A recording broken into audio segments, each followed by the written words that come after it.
Halo Genuinesmet, selamat datang di podcast Genuine Voice. Pada episode kali ini kita akan ngobrol santai bareng dua calon ketua Hima BK periode 2024-2025.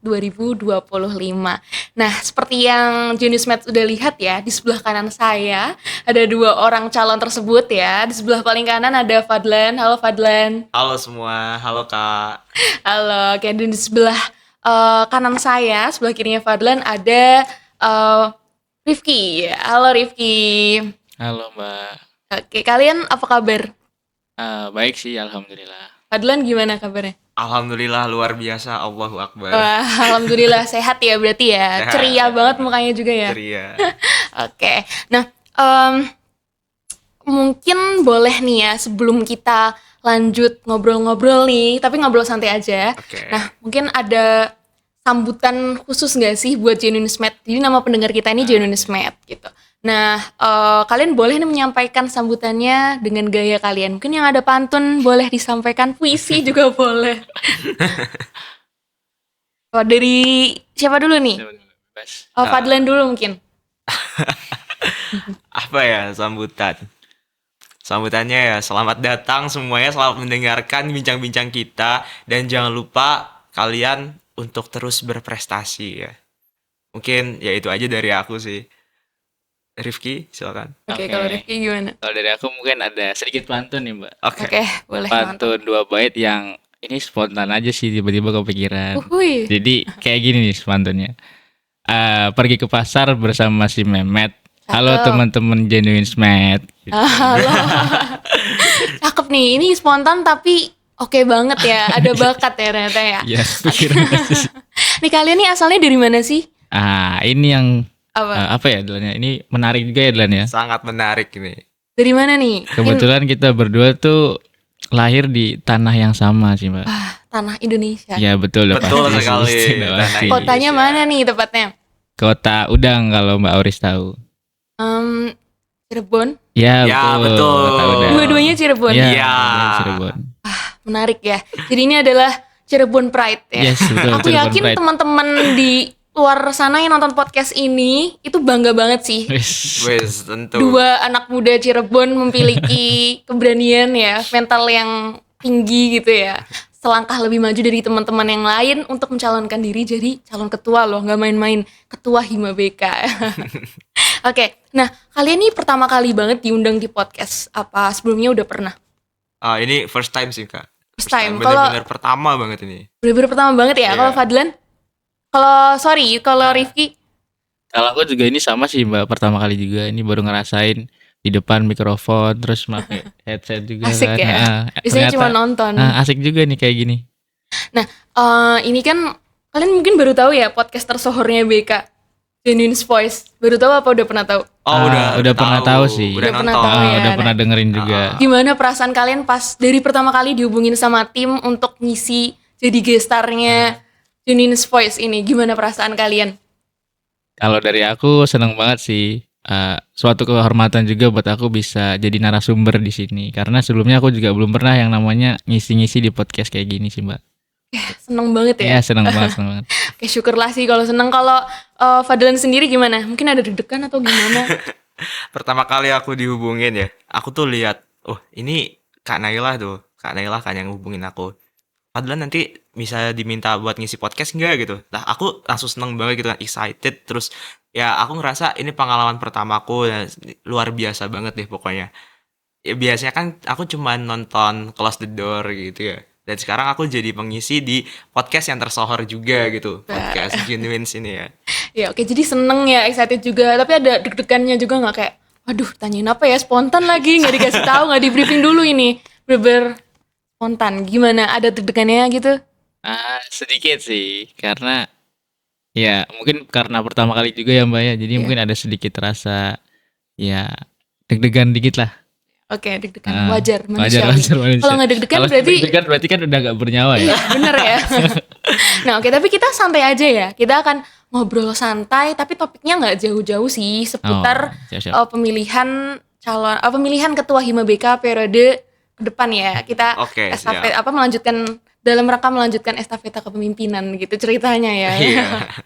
Oke, nah ngomongin soal pemilihan calon ketua Hima BK ya. Nah kalian berdua nih kan memberanikan diri mencalonkan untuk jadi calon ya. Gimana ya? Agak belibet ya ngomongnya ya. Gak apa-apa kan. Nah, tapi pada intinya kenapa sih kalian tuh mau jadi ketua? Karena kan tanggung jawabnya besar juga ya. Walaupun ini untuk Hima, tapi kan ini membawa nama baik jurusan juga gitu. Apa sih motivasi kalian atau ada hal-hal yang terpikirkan kalian sehingga wah kayaknya aku harus daftar jadi ketua gitu. Dari Fadlan dulu mungkin udah kayak aku tahu coba deh gitu. Oke. Dari hari pertama aku ngikutin kegiatan CTI waktu itu yang diadakan oleh PSDM ya, PSDM Hima BK 2022. Waktu itu aku masih maba. Aku emang udah tertarik pengen menjadi ketua Hima BK ya dari pada saat itu. Ketika itu aku diwawancara, kenapa kamu pengen jadi ketua Hima BK? Dan jawabanku sampai sekarang masih sama. Karena aku memiliki mimpi untuk menjadi mahasiswa yang gak cuman berprestasi di akademik, tapi aku juga ingin membawa pergerakan mahasiswa yang ke arah yang lebih maju lagi seperti itu. Makanya dari hari pertama aku ngikut magang Hima BK waktu itu namanya CTI yang sekarang namanya jadi Youth Training Internship ya, jadi YTI itu. Tetap impianku sama untuk membawa perubahan yang nyata bagi BK UNES 2000 dan dari BK UNES 2024 dan seterusnya seperti itu. Oke, jadi ini adalah impian yang sudah dari lama ya, dari maba ya waktu itu CTI ya. Iya, dari Ya maba. ketemu aku juga ya waktu itu di CTI Iya, gitu ya. betul. Keren banget loh dari lama impiannya dan sekarang alhamdulillah terwujud ya. Udah akan terwujud ya semoga jadi Insya calon Allah. gitu. Insya Allah kalau Allah berkehendak pasti ya terjadilah. Gitu. Amin. Kalau dari Rifki sendiri gimana nih motivasinya? Kalau dari aku mungkin sedikit cerita aja sih Mbak Uris. Jadi aku tuh selama SMP, selama SMA tuh nggak pernah yang namanya ikut organisasi. Tapi ketika aku masuk ke kuliah itu, aku banyak melihat tips dan saran gitu dari orang-orang yang kuliah. Kamu tuh harus coba organisasi, kamu harus coba ikut organisasi. Nah, beranjak dari situ akhirnya aku penasaran Mbak Uris. Kira-kira apa sih keseruan yang aku dapat selama organisasi? Waktu itu pertama kali tuh aku ikut kepanitiaan Catarsis kan. Nah, di situ aku ngerasain gimana kita berdinamika bareng, kita kerja bareng di situ dan kita nggak cuma capek bareng di situ, tapi kita juga mendapatkan keseruan bareng. Ya memang walaupun capek, tapi ada yang bisa kita ambil dari selain capek itu sih. Nah, kemudian kalau Fadlan tadi itu kan emang dari awal dia pengen jadi ketua Hima. Iya. Kalau dari aku tuh sebenarnya nggak ada kepikiran buat jadi ketua sih Mbak Oris.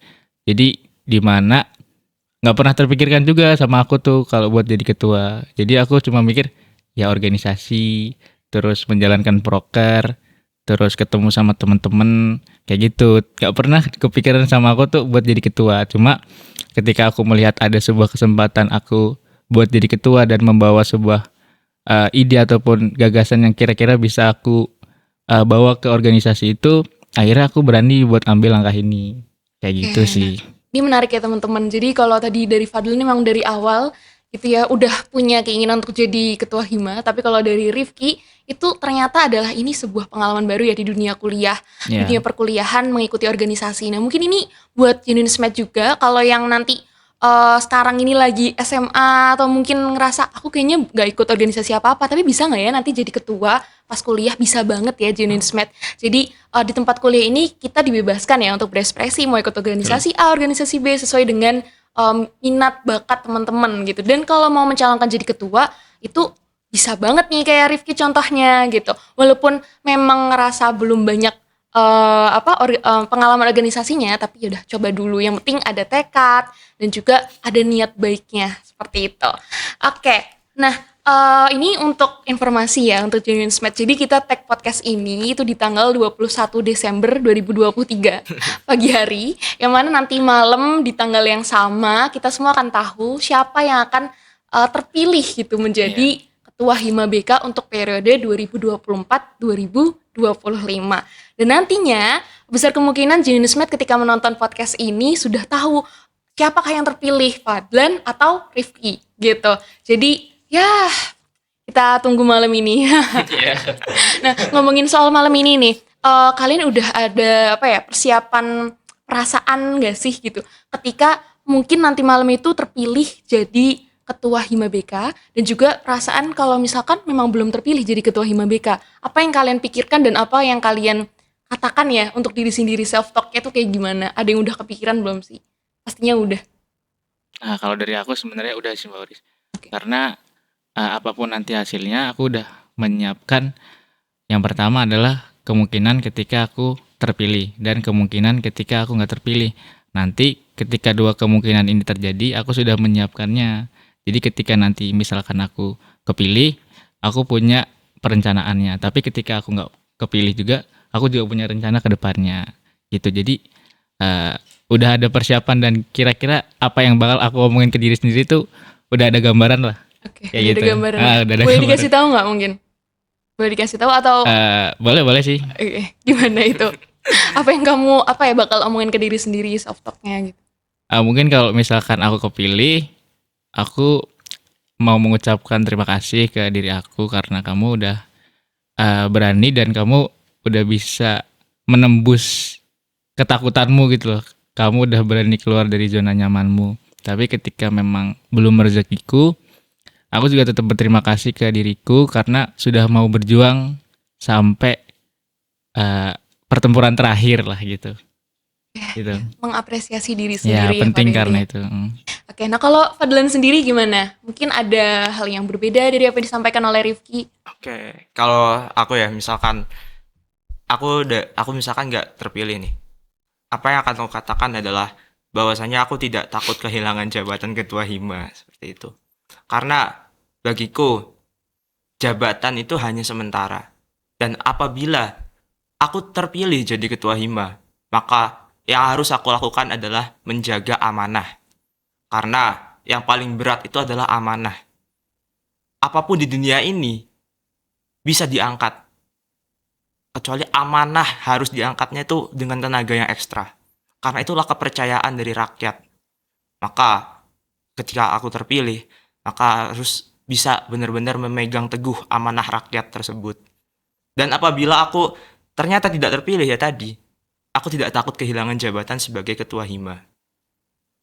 Nah, ya, dan aku akan katakan kepada diriku bahwa kamu adalah seorang prajurit. Tidaklah pantas bagi seorang prajurit untuk menangis. Yang penting Anda telah berusaha. Kamu telah berusaha. Itulah yang sering aku katakan. Bahwa prajurit haruslah kuat secara fisik maupun mental. Seperti itu, Kak. Berani berusaha ya. Yoi. Ya untuk hasilnya ya kita serahkan saja semuanya pada rakyat Iya, pada dan rakyat. juga Iya, pada Tuhan rakyat gitu ya. mereka. Oke, nah tapi kalian tuh ada nggak sih kayak sosok ideal seorang pemimpin? Pasti kan setiap orang kan punya gambaran tersendiri sosok idealnya pemimpin tuh seperti apa gitu. Mungkin tegas atau mungkin gimana, itu ada nggak sih?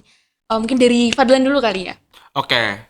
Kalau aku punya idola, Kak. Idola aku adalah Soeharto. Soeharto. Soeharto. Orang-orang mikir Soeharto itu diktator segala macam, tapi aku suka kepemimpinan Soeharto. Karena beliau itu sangat tegas. Dan di zamannya beliau, Indonesia perekonomiannya relatif stabil ya. Harga-harga murah dan segala macam. Itu aku dengar dari cerita orang tua aku sih. Nggak tahu ya kalau bapak-bapak sekalian yang bisa merasakan kan punya penilaian sendiri. Tapi ini dari pandanganku bahwa sosok yang paling aku idolakan untuk menjadi seorang pemimpin yang ideal adalah Soeharto. Soeharto ya, sosok idealnya. Nah mungkin kalau dari Rifki sendiri, siapa sih gitu atau gimana sih sosok ideal seorang pemimpin itu? Kalau dari aku sebenarnya dari anak BK itu sendiri sih Mbak. Itu adalah ketua hima periode sebelumnya atau periode saat ini. Jadi itu Mas Tama. Karena aku melihat Mas Tama di sini selain dia juga tegas, dia juga punya sifat yang bisa melebur sama anggota-anggotanya. Jadi internal dari organisasi itu bisa terjaga gitu loh karena seorang pemimpinnya di sini bisa menyatu sama teman-temannya dan juga Mas Tama walaupun dia punya sifat yang mungkin lucu, jenaka tapi tetap dia punya sisi tegas dan wibawanya sendiri gitu sih. Jadi kedua calon ini punya gambaran masing-masing, punya idola masing-masing Iya. ya. Ada yang mungkin dari orang-orang terdekat, ada mungkin juga dari sosok tokoh yang dari kecil kan kita belajar sejarah juga, Betul. diceritakan orang tua. Jadi ya, setiap orang memang berbeda-beda ya punya idola masing-masing. Nah pasti kan kalian kalau punya idola itu pengen banget melakukan suatu hal yang ya sama lah, at least sama lah, serupa lah ya dengan apa yang dilakukan idola kalian.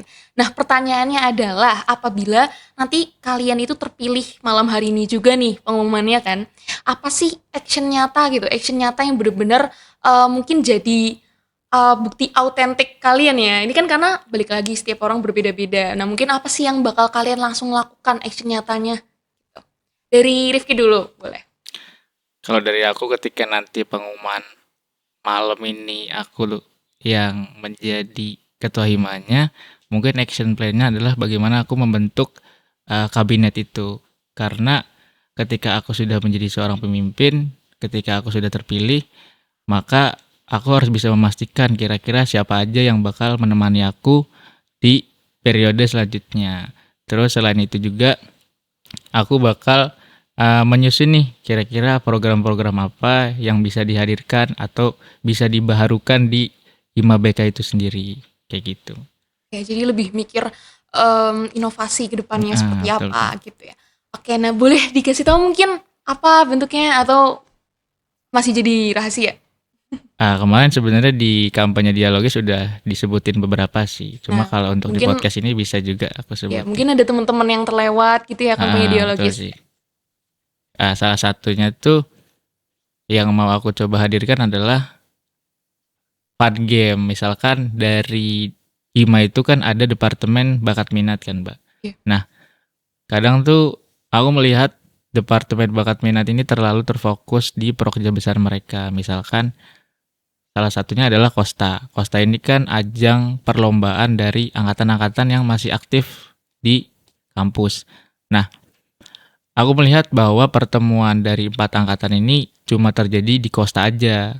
Nah, dari aku tuh sebenarnya ada keinginan ketika nanti aku menjadi ketua Hima, aku mau coba menghadirkan fun game itu. Jadi, nanti teman-teman mahasiswa BK tuh tidak harus menunggu yang namanya Kosta, tapi juga nanti Departemen Bakat Minat tuh bisa menghadirkan fun game ataupun seru-seruan. Misalkan nanti diadakan pertandingan futsal ataupun nanti badminton. Yang itu tujuannya adalah menyatukan 4 angkatan. Itu selain bentuk mengakrabkan juga meningkatkan sportivitas mereka.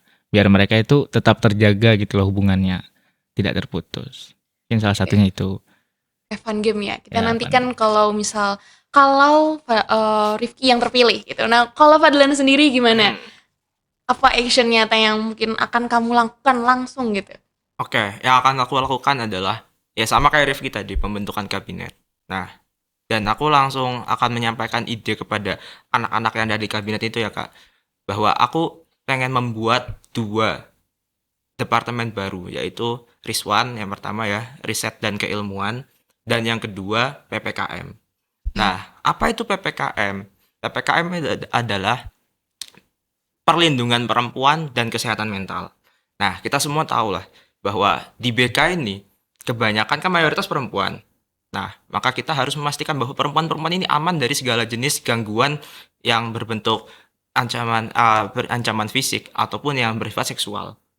Mulai dari verbal ataupun non-verbal. Kan ditambah lagi kita sebagai konselor. Konselor harus tentunya sadar akan kepentingan kesehatan mental gitu loh. Akan pentingnya kesehatan mental. Maka aku berencana membentuk PPKM ini sebagai langkah nyata yang akan kulakukan untuk Hima BK ke depannya dan untuk anak-anak BK ke depan gitu. Supaya perempuan-perempuan merasa aman dan kesehatan mental juga lebih diperhatikan lagi. Karena menilik dari kasus yang baru saja terjadi ya, kita semua berduka atas meninggalnya mahasiswa UNES juga yang melakukan tindakan bunuh diri ya. Seperti itu, maka kita harus mengedepankan kesehatan mental, kita harus mengencarkan apa itu mental health, kesehatan mental, supaya tidak terjadi lagi peristiwa-peristiwa masih seperti ini. Maka dari itu, itulah urgensinya PPKM. Nah, terus RISWAN, kenapa harus ada RISWAN gitu? Riset dan keilmuan, supaya dapat membantu mahasiswa BK mengembangkan dirinya di bidang prestasi akademik. Dan juga itu tentunya nanti akan membranding jurusan kita juga gitu loh. Makanya aku rasa ini adalah inovasi nyata yang sangat penting gitu. Lalu aku juga sudah memprogramkan celengan BK ya. Celengan BK ini kenapa penting? Karena untuk membantu perekonomian yang anak-anak BK ini susah bayar UKT gitu loh. Jadi cadangan BK ini beasiswa ya, bentuknya beasiswa yang swadaya dari mahasiswa BK untuk mahasiswa BK. Nanti teknisnya adalah menyediakan kotak-kotak seperti itu ya, kotak-kotak di titik-titik yang strategis. Lalu mahasiswa BK bisa menyumbangkan satu koinnya untuk mahasiswa BK yang lain. Satu koin itu bisa jadi menurut dia tidak berharga, tapi menurut orang lain sangat berharga. Nah, itu kita tampung, lalu ketika memang sudah penuh, sudah banyak, itu kita salurkan kepada yang memang membutuhkan. Seperti itu, Kak. Jadi itulah langkah nyata yang akan kulakukan apabila aku terpilih. Oke, ini menarik ya Genuine Smart. Baik Rifki ataupun Fadlan itu punya rencana ke depannya ya, aksi-aksi nyata yang akan mereka lakukan. Tapi yang saya highlight dari tadi ya, itu yang pertama kali akan kalian lakukan adalah menata strukturalnya pasti ya. Betul. Ya, karena struktural itu juga yang akan mempengaruhi bagaimana organisasi tersebut bergerak gitu, bagaimana program kerja yang sudah kalian sedemikian rupa susun bisa terlaksana gitu ya. Oke, nah gak terasa ya kita udah ngobrol banyak banget seputar pemimpin calon ketua hima nih ya, mereka berdua ya. Kita udah ngobrol-ngobrol santai, jadi tahu lebih selain dari kampanye dialogis kemarin, kita jadi tahu apa sih yang akan mereka lakukan, pandangan mereka, dan banyak ya tadi ya, motivasinya juga apa. Nah, last but not least, ada nggak sih kata-kata yang pengen kalian sampaikan ke Genuine Smart nih yang lagi nonton sekarang? Apapun itu, boleh motivasi, boleh tentang kuliah, atau sentimental, atau apapun itu. Khususnya mahasiswa BK ya, dan seluruhnya. Mungkin dari siapa dulu? Boleh dari aku dulu mungkin ya. Oke, silakan. Oke. Jadi Rasulullah Shallallahu Alaihi Wasallam pernah bersabda, sampaikanlah ajaranku walau hanya satu ayat. Nah, untuk mahasiswa BK, untuk seluruh mahasiswa dan seluruh siswa yang ada di Indonesia yang mendengarkan podcast ini, saya sampaikan bahwa janganlah kalian berhenti untuk menuntut ilmu dan sebarkanlah ilmu itu walaupun sedikit. Karena ilmu yang bermanfaat akan mengantarkan kita kepada kebaikan. Udah. Ilmu yang bermanfaat akan mengantarkan kita kepada kebaikan. Oke, good. Kalau misalkan dari Rifki sendiri gimana?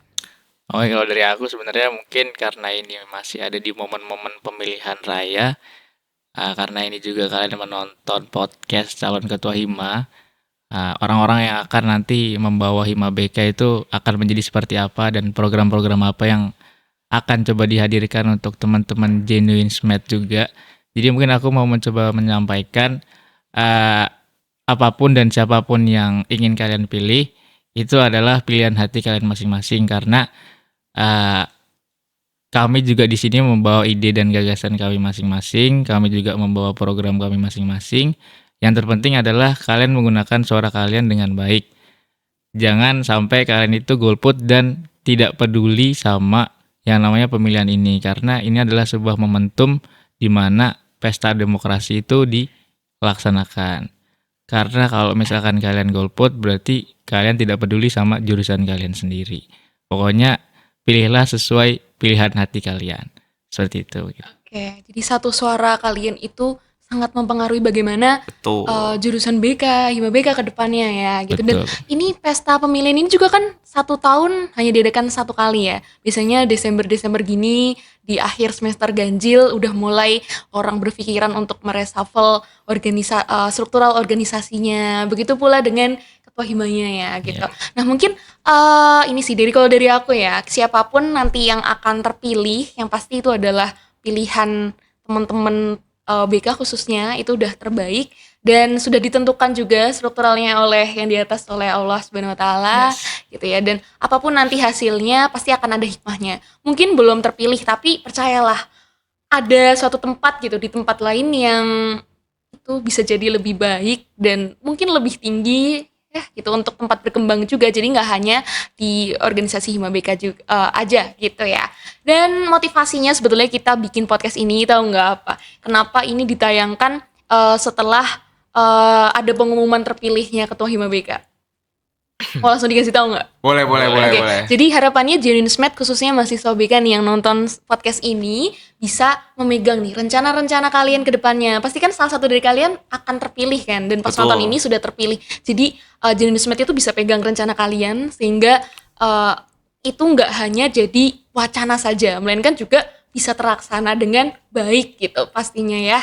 Amin gitu ya. Amin. Semangat ya untuk kedua calon kita yang sudah sangat berani, bermental tinggi, sudah satu langkah lebih maju dari teman-teman lain karena berani mencalonkan diri ya gitu. Kita doakan apapun nanti hasilnya, sukses selalu untuk kalian ke depannya gitu. Dilancarkan semua urusannya. Dan amin. Terima kasih banyak sudah hadir di Jenius Voice hari ini. Terima kasih banyak Terima kasih juga, Fadlan, Kak terima Uris. kasih Terima kasih, Kak Rifki. Uris. Nah, Genius Mate gak terasa ya waktu kita sudah habis. Sampai sini episode kita. Terima kasih banyak yang sudah menonton podcast ini. Jangan lupa untuk like, comment, subscribe, dan juga share ke teman-teman kalian. Komen sebaik-baiknya, like juga ya. Oke, dadah. Terima kasih. Wassalamualaikum warahmatullahi wabarakatuh. Yang pasti ketua Hima tahun depan dari Cirebon. Iya, betul. Itu adalah yang hal mutlak ya. Hal mutlak. Dadah. Oke. Oke.